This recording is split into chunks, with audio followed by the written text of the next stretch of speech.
Hello everyone and welcome to this month's new moon video. We're here to explore today the new moon in Cancer that will become exact on June 25th at 6:32 a.m. New York time and 11:32 a.m. London time, and that will be at 4 degrees of Cancer.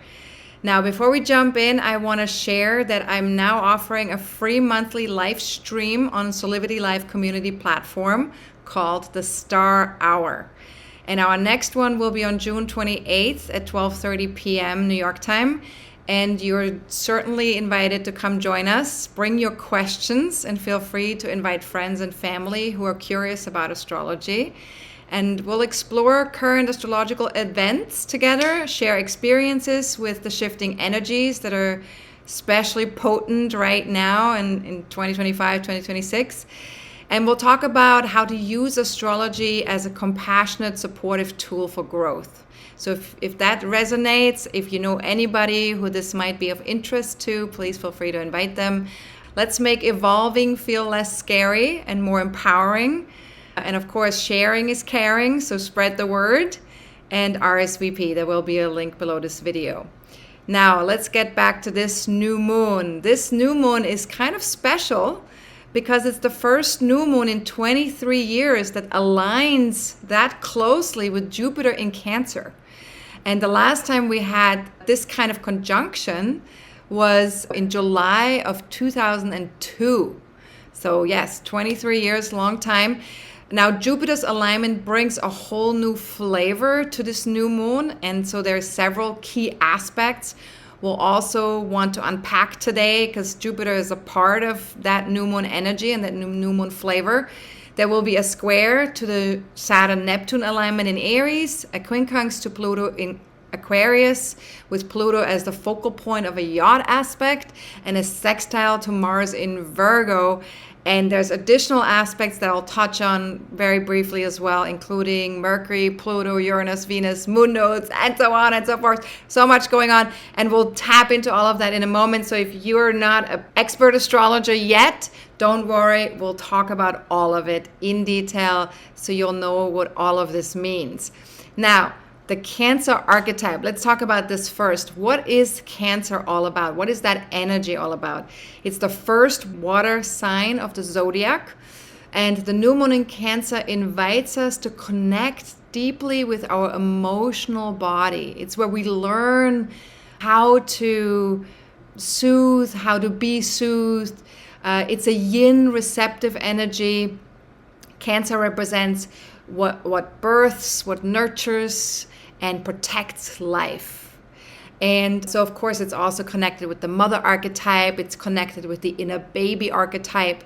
So it points to the development of our feelings, of our instincts, and nurturing needs.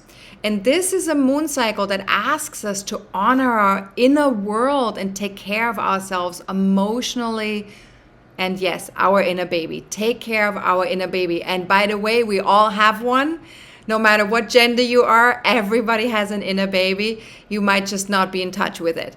But this is your chance and your opportunity to actually get in touch with that part of yourself that has feelings, that has needs, that cares, that wants to be there for other people, wants to help.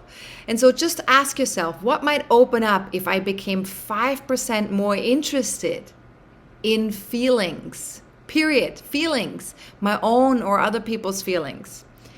And then Cancer also teaches us about balance because it's about giving and receiving in equal measures, or at least, as best as we can, give, but also allow yourself to receive, or receive, but also allow yourself to give. And it doesn't have to be necessarily with the exact same person.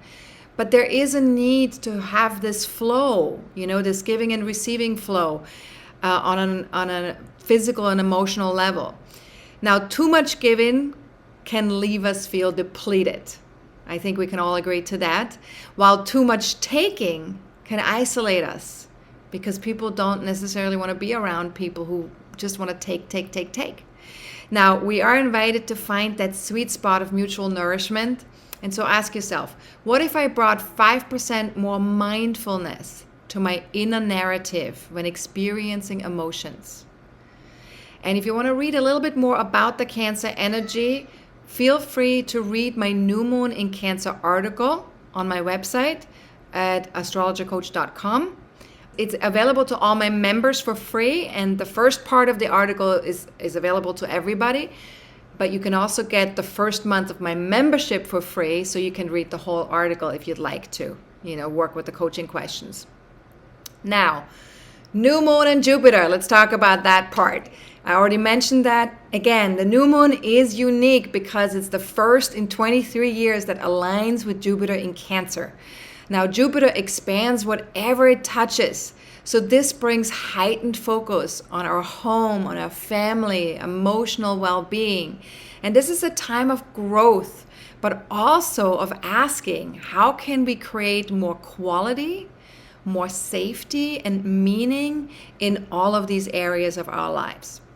And so you can ask yourself here, could I step 5% further out of my own comfort zone?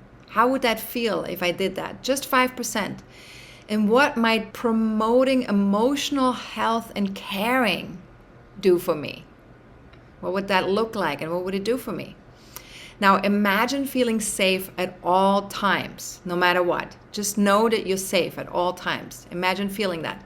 What possibilities might that open up for you? And might you grow beyond current fears or concerns if you're able to feel safe? And I just also want to mention here that we talked about Jupiter in Cancer in my most recent forecasting forum. And this very informative webinar is now available on my webinar page. It's called Optimism and Generosity with Loved Ones, an Exploration of Jupiter in Cancer. And it includes a detailed article on the same subject and multiple handouts that support you with understanding this lavish 12-month journey of Jupiter, so that you can be fully connected to it and also understand it in connection with your own birth chart. Now, if you're interested in that, feel free to click on the link below this video to get more information about this webinar. I highly recommend it. It's a really wonderful thing to know about if you want to be moving through this very expansive, feeling-oriented sign for the next 12 months. Now let's talk a little bit about the aspects that the new moon and Jupiter are making in this new moon chart. Now the first thing we want to talk about is the square to Saturn and Neptune in Aries. This asks us to balance dreams with reality. It's about building the foundations for the life that we actually want with care and responsibility. And it needs to be in alignment with our emotional wants, with what feels right to us.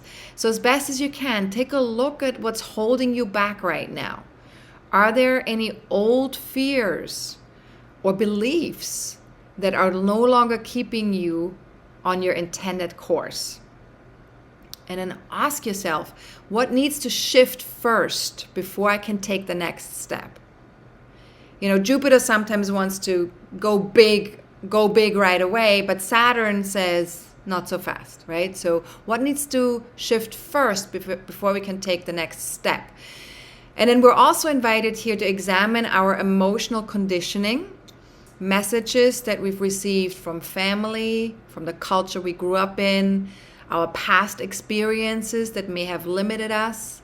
We just need to look and see how can we gently release some of these old patterns or some of these old beliefs. And then ask yourself, where am I ready to expand beyond my old programming? Step by step, slowly, doesn't have to be fast, but where am I ready to do that in my life? And then, of course, with all the coaching questions, before we move on to the next aspect, I just want to say, you don't need to have all the answers for the coaching questions. Just tune into the questions, feel into them, allow yourself to receive the answers in good Cancer Pisces fashion. Now, the next aspect we talk about is the Yod. Pluto is the focal point of a Yod. And a Yod is also called the finger of God. And the reason for that is because something's pointing towards a planet by transit or in our chart that needs our attention. And so Pluto in Aquarius needs our attention. This is a very powerful alignment that asks for inner adjustments so we can surrender our fear and step into empowered connections with the larger world. So ask yourself here, where am I coming from a survival mentality rather than from wholehearted connections? Think about yourself, on social media. Think about yourself out there in the world, listening to the news or listening to what people are doing out there in the world. What is the collective world or groups of people doing? And then just ask yourself, am I coming from a survival mentality when I think about all of that, or, put myself into that place? Or am I coming from a wholehearted connection with other people? And then when fears about the future arise, can we slow down and trust the path ahead rather than react from fear? Fear is really one of those things we want to manage as much as we can. We want to be conscious of our fears. If we're unconscious around our fears, it usually doesn't go to a very high vibrational place. So if we want to be in a high vibrational place, and if we want to lift the world into a high vibrational place, we want to address all of our fears, especially our own. But once we've addressed our own, then we can support other people with their fears. But our own are definitely the way to go. Always start with yourself. So ask yourself, what might trusting the path to my future look like? How about the collective future? What might trusting the path to the collective future look like? So check in with yourself about that. And then another aspect here, which is connected to Mercury. Mercury has a couple of aspects that it's making in this new moon chart. Mercury, of course, is the energy connected to communication. It's the messenger, and Mercury will be in Cancer at the time of this new moon as well, just not close enough to the new moon that it's considered an alignment, but it's also in the late degree of Cancer. And it brings new insight via a sextile that it's making to Uranus and Taurus. Then it also invites us to create a shift on our healing journey through a square to Chiron and Aries. And the sextile that Mercury is making offers an opportunity to think in fresh ways and speak with compassion to ourselves and to other people. And here you can ask yourself, how might connecting to others in unusual yet caring ways create a better future for all of us and for this planet? And then the square that Mercury is making challenges us to step out of our comfort zone. We may feel insecure or sensitive about our identity or our personal goals with that square. So just see if you can work with that energy. Squares always want us to stretch ourselves. And also, for those of you who want to have a better understanding of your personal healing journey with Chiron and Aries, I really recommend watching my webinar, Chiron and Aries, Healing the Wounded Masculine. There will be a link below this video if you're interested in that. And then just remember, with squares, it's also about shifting our perception and our direction. They challenge us to go beyond what is divisive and destructive and instead move towards what creates growth. So ask yourself with the square, where am I reacting versus responding to my circumstances? And how might impatience contribute to this? And what might be possible if I was willing to be with my insecurities, my sensitivities, or wounds without trying to fix them? That's big, by the way, not trying to fix your own wounding. What if my attempt to fix them were the very thing keeping me wounded? And last but not least, could I inspire others even if I let them see that I'm a feeling being? We all have feelings, right? Or maybe even because I allow them to see that I have vulnerabilities and that I'm human. What would that do in terms of connecting and in terms of letting other people be inspired? So these are some great questions to ask with that square. And then another thing that's really powerful that's starting to happen and that's going to grow and become more strong is Pluto, Uranus, Neptune, and Saturn are forming a minor triangle. And that's an incredibly supportive configuration for transformation. And this is really, really powerful. This is an incredibly rare configuration. And it's about breakthroughs, inspiration, building lasting change. And this really encourages us to stay true to what is both visionary and practical.